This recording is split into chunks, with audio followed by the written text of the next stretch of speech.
mbokk internet yi seetaan NC TV ñu ngi leen di nuyuwaat di leen wax ngeen dalaat ak jàmm fii ci NC TV tey nag dañoo bëgg a ñëw génn ci benn jàngat ànd ci ak doyen Abdoulaye Diaw kenn dootu ko nattable xam-xamam ci wàllum football waaw Abdoulaye Diaw dañu ñaan yàlla guddal fanam may ko wér bu baax a baax dafa def nag benn jàngat bu am solo match bi nga xam ne doxoon na démb diggante Sénégal ak Angleterre gagné yi metti Sénégal 3 bal ci dara Abdoulaye Diaw nag dal ci def benn jàngat bu am solo moom la leen bëgg a dégtal ngeen déglu ko waaw doyen Abdoulaye Diaw xam nga match bu jeexee moom ñëpp dañuy xaar xalaatam ak xam-xamam macha allah mu def benn jàngat débriefé bu am solo boo xam ni def na ko ci match bi amoon démb Sénégal ñàkk ko digganteem ak Angleterre doyen Abdoulaye Diaw ñu ngi lay nuyu di la wax nga wax ñu sa xalaat ci match bi nga xam ne doxoon na diggante Sénégal ak Angleterre ni ki démb. waaw anglais yi ëpp nañ leen doole foofu doole bi d'ailleurs dafa feeñ avant sax muy dajeek ñun parce que xam nga coupe du monde bi ñu jógee Angleterre def na podium dafa perdre demi-finale am dem match de classement gagné Belgique Europe moo di vice championne d'Europe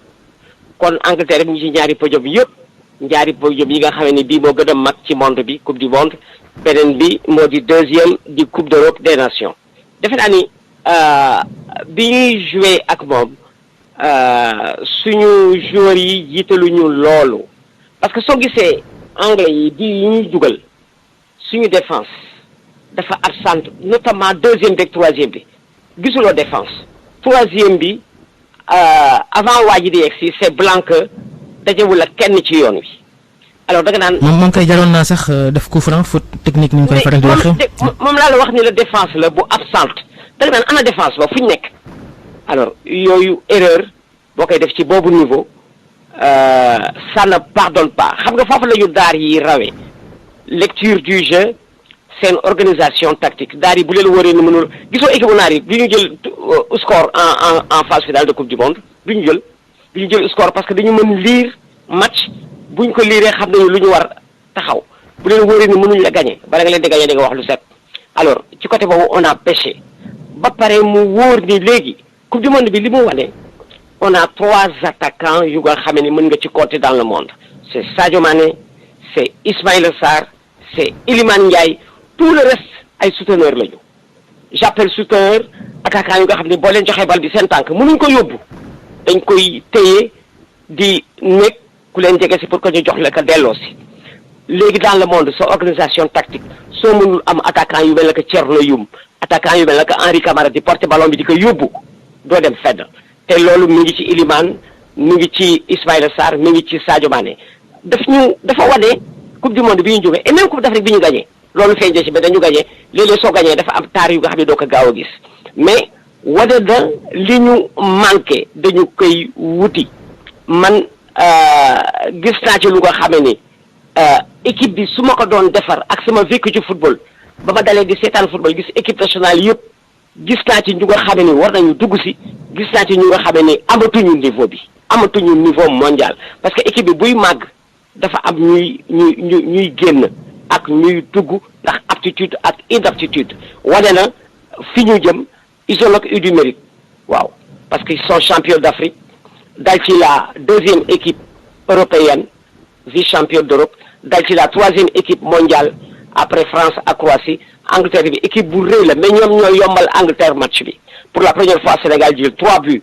d'écart ci coupe du monde lu tax ci bi mu ñëwee dal na loolu Cameroun Babacar parce que Cameroun je me souviens dafa jógee 90 coupe du monde bu baax ba boppam commencé leen bu commencé wóolu boppam coupe du monde ba ca topp mu jël 6 ci Russie jël 3-0 ci Brésil après ngay réajusté waat ñun foofu lañ toll fi Cameroun tolloon en 94 foofu lañ toll suñ ko defaraatee daañu war gën a mën a toog en Afrique war gën a mën a dellu si dans le monde parce que tu te réalises dans la douleur c'est dans la douleur que ngay gis li nga am ak li nga manqué ci loolu nga manqué ci ngay mën defaru pour war a mën a dellu si tout n'est pas mauvais mais gis nañu fi ñu war débat li war dolleeku ak li war deñ voilà mbokk yi mi ngi noonu ni ko doyen Abdoulaye Diaw waxee rek wax dëgg yàlla neexul ba neexul waaye nag doole doxul jàmm doole moom doxul jàmm Angleterre dafa ëpp doole Sénégal dëgg wax dëgg nag waaw mais nag teewul gaynde ay jàmbaar lan quoi vraiment démérité wuñ dem nañ ba jeex mais nag 3 bal ci dara moom bëri na lool ñetti bal ci dara bëri na lool mais nag nii la quoi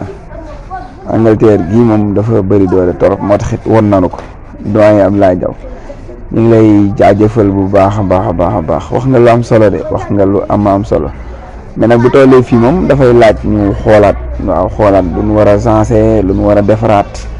loolu moom du ñàkk mais xam naa après mais pour l'instant nii moom nga xam ni coupe du monde 2022 bii moom Sénégal pare na ci 2026 incha allah mais métti de mais nag nan muñ rek ñaan yàlla beneen yoon dàq incha allah ndax bu tey naqaree da ngay xool ci démb ndax démb neexoon na coupe d'Afrique bii ñu indiloon fii nii moom duñ ko fàtte mukk waaw moo tax bu méttee tey dañuy xool ci démb ndax démb neexoon na waaw nan muñ rek yokk ñaan ñi xam ni ñu bañ a découragé wu benn yoon waaw sport nii la da ngay gañee tey ëllëg ñu gañe la waaw yàlla na yàlla dolli jàmm